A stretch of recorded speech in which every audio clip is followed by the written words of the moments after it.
अपने लोगों की सुरक्षा के लिए कोई देश किस हद तक जा सकता है वो इजराइल ने 50 सेकंड में बता दिया। गुस्से में बेकाबू हो चुके इजराइल ने पूरा गाजा और आधा लेबनान साफ कर दिया है।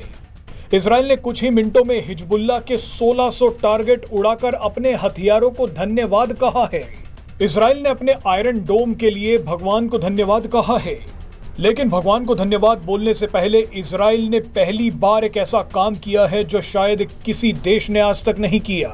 इजराइल ने जो खेल किया है उसमें भारत के लिए एक बहुत बड़ा संदेश छुपा है। इजराइल और भारत उन लोगों से बहुत परेशान है जो आतंकवादियों का मानवाधिकार ढूंढ लाते हैं। इजराइल और भारत उन लोगों से भी बहुत परेशान है जो देश विरोधी एजेंडा चलाने वाली विदेशी मीडिया के प्रेस फ्रीडम की दुहाई देते हैं। मगर आज इजराइल का तांडव देख मानवाधिकार और प्रेस फ्रीडम गैंग बुरी तरह से घबरा जाएंगे। दरअसल इजराइल ने हिजबुल्लाह के आतंकियों पर हमला करने से पहले दो ऐसे काम किए हैं जो आपको हैरान कर देंगे।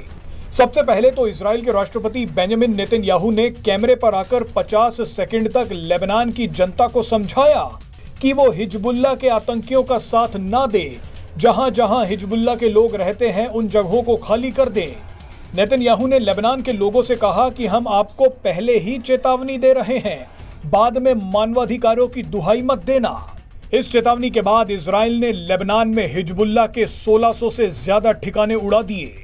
इस हमले में सैकड़ों लोगों की मौत हो गई है। बहरहाल इसके बाद इजराइल उन पत्रकारों पर टूट पड़ा जो यहूदियों को गाली दे रहे थे। इजराइल को जानकारी मिली कि एक विदेशी पत्रकार अपने दफ्तर में बैठकर यहूदियों को गाली दे रहा था, इजराइल के खिलाफ झूठी बातें बोल रहा था। अब इजराइल भी कहां चुप बैठने वाला था। इजराइल ने उस दफ्तर को ही उड़ा दिया जहां पर यह पत्रकार लाइव दे रहा था। पत्रकार बच गया, लेकिन दफ्तर की एक एक ईंट बिखर गई। इसके बाद तो और बड़ा खेल हो गया। एक टीवी चैनल जो लगातार इजराइल के खिलाफ खबरें चला रहा था, वहां अचानक इजरायली सेना पहुंच गई।